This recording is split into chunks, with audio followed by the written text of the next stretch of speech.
Good afternoon and welcome to Barking Mad Head Office up in the Lake District, and today we're talking to Helen, who is the owner of Blue, our lovely Staffordshire Bull Terrier office dog. Hello. And we've got a little bit of sad news, although hopefully it'll all turn out for the best, because Blue actually has to go and have an operation. So Helen, can you tell us a little bit about that? Yes, I can.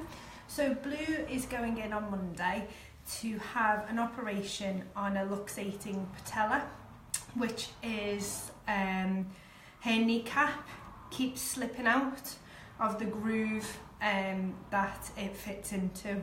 So Blue has a little bit of history with this operation because she has had it previously when she was 8 months old on her left leg, and we thought it was originally an injury, but it turns out that it's probably a weakness in her legs. And has it been causing quite a few problems for her?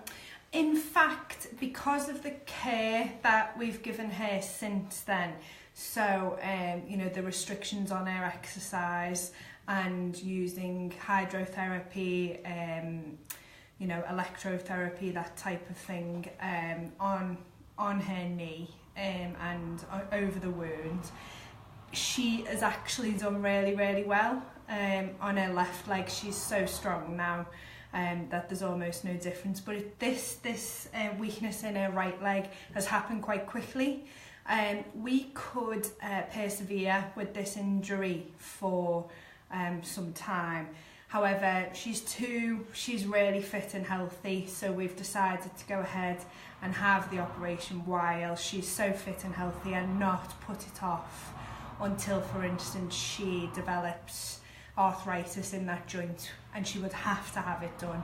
Whereas now, hopefully, she'll have the operation, she'll go through her recovery program. She'll recover that much quicker. And she'll recover quicker, and it will hopefully recover as well as the left leg, and if not better, because I'm better at caring for her because I'm obviously experienced in the recovery of her left leg, that she will then be, better than before, and the weakness will be gone. It is quite a complex operation, so what they done with her left leg and what the plan is for the right leg is they'll open up her leg and remove her patella and the muscle and the tendons and ligaments around that. They will actually chip away and deepen the groove of her, the mould where her patella fits into. Then they'll put the patella back in and they will almost weave the tendons and ligaments back over the top of it. Is that really going to improve her movement then? It does. She doesn't have any issues with her movement at the moment, but you can see it click out, and she's very good at just quickly moving it back up, back into place, and she just gets on with it. So she's a Staffordshire Bull Terrier, so they're usually quite hardy when it comes to these type of things. Other dogs that usually suffer from this are, you might see it as like Jack Russells do a little hop, skip. You'll often see that they suffer from the same luxating patella as Blue does, but it's very common. So it can be a genetic issue? It can, yeah. So Jack Russells are from the terrier family as Blue is. Yeah. Staffies don't usually suffer from it. But they're from the terrier group. So Jack Russells tend to skip. They're obviously much smaller, much lighter. Tend to skip. It goes back into place, and they don't ever really have any issues with it. With Blue, she does skip, but with her other leg, in the end she went lame. Yeah. So she went lame on the leg. During any previous experience of when Blue had an operation before, what kind of tips could you give to people sort of preparing for this experience? Obviously it can be quite a worrying experience, can't it? How did you prepare last time? So I thought a lot about what I could do before to make her recovery better. Yeah. So I invested in a donut collar instead of having to use a plastic one. Aww. So that's soft, it's very big, and that was great. So I got that beforehand. She was crate trained at 8 months, so it was easy to keep her calm initially straight after. Yeah, I suppose it's trying to keep her from... Because she wanted to go into a crate. Yeah. We have wooden flooring, we did then and we do now, so I bought lots of rugs, covered the floor, because the flooring, when it's slippy, is not great for dogs anyway, but even more so when we're trying to strengthen the muscle around a joint, if a leg splays out, so I've done that. The most important thing that I've done was plan activities to keep her stimulated without exercise. So Blue always did have them, but frozen Kong treats. Kept a constant supply, so I invested in more than one Kong. Lots of low fat, yogurt and frozen blueberries, all that in there. Even just frozen chicken stock, because obviously she wasn't exercising, so she needed to have to overdo the food. Absolutely. I also used to take her out because she loves the car. She goes into the boot, so safely popped her in the boot and took her out driving for a change of scene. Brilliant. We done that a lot. I never used to she's not allowed on the furniture, but I actually put a little platform up so she could look out the window. We plan to do that this time as well. Blue doesn't use a crate anymore. She's 2 and she doesn't use it, but we've just brought it back into the house. And we are going to use it. So she's back, she's gone straight back in it, she loves it, it's like it's never been away. She hasn't slept in, it's only been out for 2 nights, but she's been back in there taking treats in, and we've made it even more cosier than before. So she will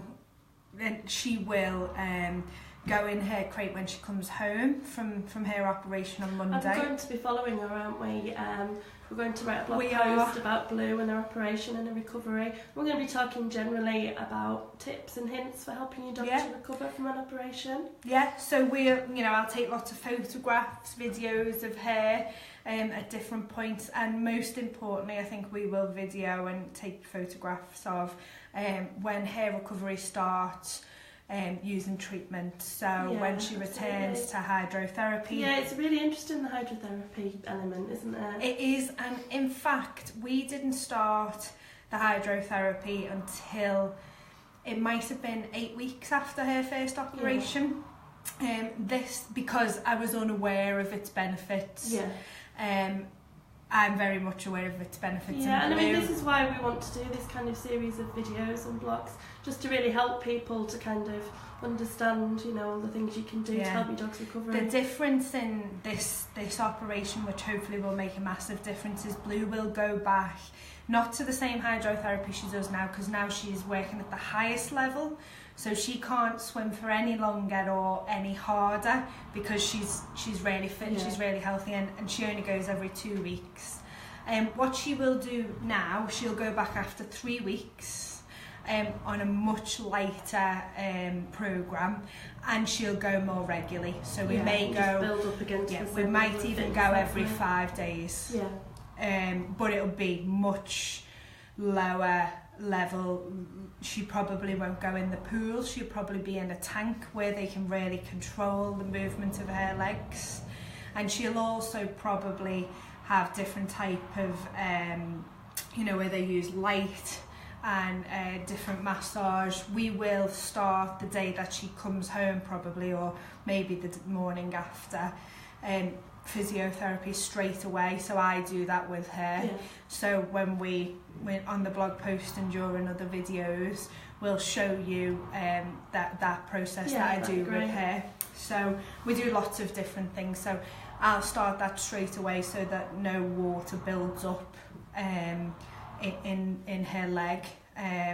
So we'll start that instantly, like say follow it up with the hydrotherapy, and also controlling her movement and controlling her exercise. So obviously here at Barking Mad we run a dog sitting service. We do. Where our customers' dogs go and stay in the homes of our lovely host families. Now, so you have a recuperating dog. Would that be a barrier to using the Barking Mad service? We try and adapt. It wasn't for me. So Blue had her operation 2 years ago. 2 years ago, yeah, in February. And I was going on holiday in late March. Yeah. And she was booked in with Barking Mad. So I didn't change my plans. Blue went out on holiday, but I updated Craig, our franchisee, and he updated the pet schedule, changed the host family that she was going to, because the host family that she was going to had another dog. Previously, she adored that, and she would have Had a great loved time it. playing and running around. But she couldn't play and run around at that point. So he she went to a much quieter home. She went to a couple who had, before they become hosts for Barking Mad, they had a German Shepherd that they cared for with arthritis for nearly his they were whole very life. experienced in kind of So they had a lot of special attention. And they carried on doing the physiotherapy. Fantastic. Craig took her to hydrotherapy for me, and so that was very nice. The franchisee come and collected her and took her to a hydrotherapy appointment, so she didn't even miss that. Yeah, fantastic. And everything continued, so they put mats down, her crate went with her, and they were very, very strict. Probably by that point, I think I maybe, as a owner, I'd maybe become a little bit flippant about some of the things. Yeah. So I'd started to let her go up the stairs, because she's 20 kilos and she was quite heavy. Yeah. And we lived in a flat at the time, so I'd started to let her go up the stairs, which she was coping with, but they didn't. So they really stuck to your instructions. They really basically. stuck to them, yeah. And I think her recovery when she was with them was probably even better, because it was a new environment. She didn't see her doggy friends in the street. Yeah. Which she got excited about, which was hard to keep her calm. To keep her calm. So the change of environment actually really helped, and the fact that Craig picked up on the fact that she couldn't go to her usual host, and she changed to another host, and she settled down just as well. Yeah, I mean that's why the Barking Mad service works so well, isn't it? Because it is tailored to the individual dog and their it can specific change requirements at the time, which is why we always ask, you know, if an existing customer makes a new booking, we always ask, the first question we ask, is if anything's changed with the dog's health, so we can adapt to that and make sure that we provide the best possible host placement for them. Yes, it was key really, and her care being great for her when she went out with Barking Mad. So that's great, Helen. Thank you so much for talking to us. And obviously we're going to be working together to produce a blog post and a lot more recovery, about Blue, and provide photographs. And we're hoping that she gets well soon. Yeah. She's soon back to being in the office. Yeah, I'm sure she'll be running around in a couple of weeks. Bye. Okay. That's fantastic.